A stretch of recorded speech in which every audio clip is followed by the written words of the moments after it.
What is good, guys, man? Thank y'all for tuning back into the channel. If you're new, make sure you hit that sub button down below to be notified for every single video that I drop. And how you know you're notified is once you hit that subscribe button, you're going to hit that bell. And once you press that bell, press all. That's how you know you'll be notified for every single video that I do drop. Also, go follow the Instagram. You can type it in, or you can go down below, the link in the description, and it'll send you right to my Instagram. We're trying to get to 100 followers over there. Once we get to 100 followers, we're definitely gonna start dropping content over there too. Y'all see what the title is, man? The time he got rid of a demonic entity given by his neighbor. Without further ado, let's go ahead and get into the video. It's freezing cold, but I don't want to record this story in my house actually, because I know exactly what happened that day, like throughout the whole time of going through that. So, like, cold or not, I'm gonna record this one outside. So, the person involved, I'm gonna name him Mr. B because I do not want to put nobody identity out there, like, I'm always careful with that. But Mr. B was an old neighbor of mine when we used to live on a lake house. Mr. B was a surgeon. I think he was in his 60s and 70s. I never asked him for his age. And he was always nice to us, you know. Um, Mr. B actually lived in Haiti for 10 years, according to him. And he learned everything about the culture of Haitians. I'm talking about like the food, the language. Like, I'm talking about Mr. B, who is a Caucasian man, knew Creole better than most Haitians. I'm telling y'all. My mom still today doesn't speak English. And I remember sometimes my mom would actually come over at the house and Mr. B would have a complete conversation with my mom and, just completely fine. So he was nice to us. But there was one thing that Mr. B, like, adopted that was actually not really a good practice of him, which is dark magic. And he swears that he learned it from Haiti. And he's like, "Oh, it's not all bad, like this and that, blah blah blah. As long as like you don't contact a certain entities, like you safe. You know, um, since we lived on a lake house, we usually like to go on canoe trip. Me and my wife would get on the canoe. We had a 70 feet long canoe that we would just like get on, and me and her would just go around the lake. It was a huge lake. Um, Mr. B, one day he wanted to take like to take his own canoe and go on a ride with us as well. Hold on with me, guys. I'm going as fast as I can. It's cold. Okay. Um, we agreed that we're gonna go on a ride. So we got on our canoe, and then he got on his canoe. Then we went on a lake for a quick ride, and upon like coming back, there's like a ramp, and then you can see like people actually love to camp there because it looks like an open area where like most campers will actually stop there and then just like light up like bonfires and stuff like that. And he's like, you know what, guys, let's take a break there before we actually make it back home. And I looked at my wife and I'm like, you know what? He's probably tired. Again, he's in his like 60s or 70s, never asked him for his age. So, he looks old. So let's stop, give him a quick breather. And we stopped. And he's just looking around, like that area. And then he found what looked like a tree bunk, but it was carved like someone did it. Like, this couldn't just be like a tree that died and then somebody just found that little piece of tree bunk and then just put it there. Like somebody carved it. It looks like art, literally. And then he grabbed it. He's like, you know what, you guys, you can have it. You can have it. You guys are new here, my new neighbors. I love you guys. You can have it. And my wife looked at me. I looked at my wife. We were a little suspicious, but we took it anyway. So we took that thing back home. We said bye to Mr. B, and we didn't bring it in the house, but we put it right in front of the yard. And I know exactly where I placed that thing because I wanted it to be like as far as possible from the home. And but something was happening to this tree bunk.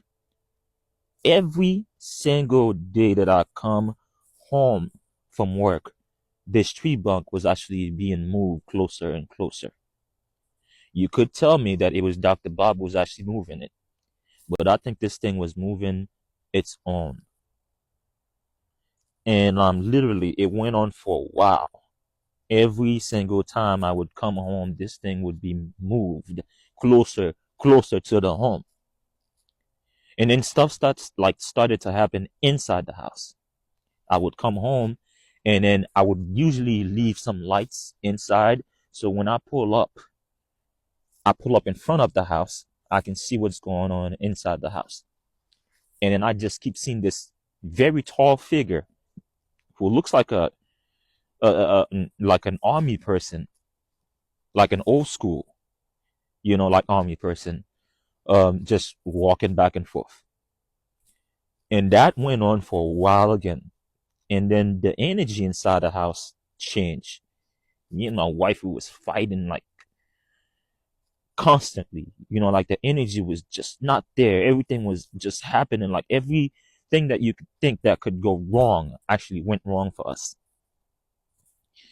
And then it wasn't until that one night I pulled up to the house and I could hear screaming. Not one person, but a bunch of people screaming. And then we in an area, literally, this is the lake, and there may be six neighbors, six houses in that one road. It's always quiet at night. And I hear screaming, ladies, men screaming. That's when I'm like, you know what? I'm fed up. I walked in the house, I grabbed my wife, I'm like, we gonna get rid of this stuff. And I grabbed the tree, the piece of tree, whatever, put it in the car, and we drove it to an area that is actually restricted. Apparently, the government actually occupied this area. And I brought gas with me, a lighter, and I just like threw it down and I lit it up on fire. Till today, I can still hear the screams when I lit that thing up on fire. It was literally gut wrenching. And then once it was done burning, all the screams stopped. My wife heard them too. And after that, we knew that we had to leave that place. Now we in a whole new different area, a whole new different home. Like, guys, these things are real. And Mr. B knew exactly what he was doing when he gave us that piece of tree. It was probably from him to begin with. That's probably how he became a surgeon. That's probably how, like he became successful. That's probably why he went and studied dark magic all the way in Haiti as an old.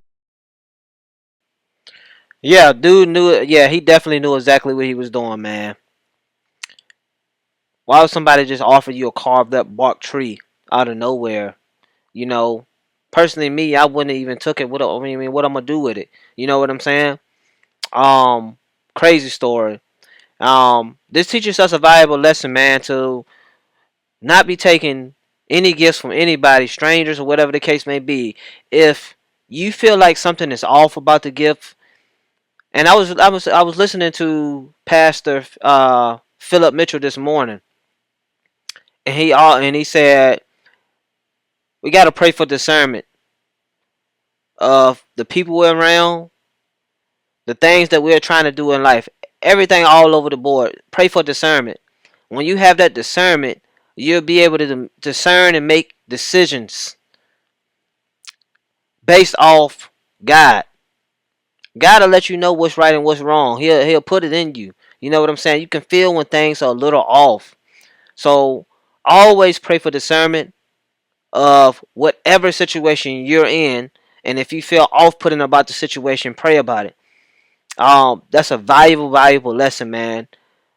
Just because somebody's being nice and genuine, want to offer you a gift, don't mean you have to accept it. You're not trying to be nice. I mean, you're not trying to be mean, but some people's intentions, even though they may seem like their intentions are good, they might be bad. Also, what I heard today is test the spirit of other people. See what fruit they bear. Because a lot of people can be off-putting when it comes to their character. They show up, they talk a good game. You can know a famous person on TV and they talk a good game. When you meet them in person, when you meet them up close in person, they bear no fruit at all. Pray for the spirit of discernment. I'm gonna leave it at that. At the end of my videos, I always say stay inspired, stay motivated, stay grinding. Until next video, I'm out of here. Peace.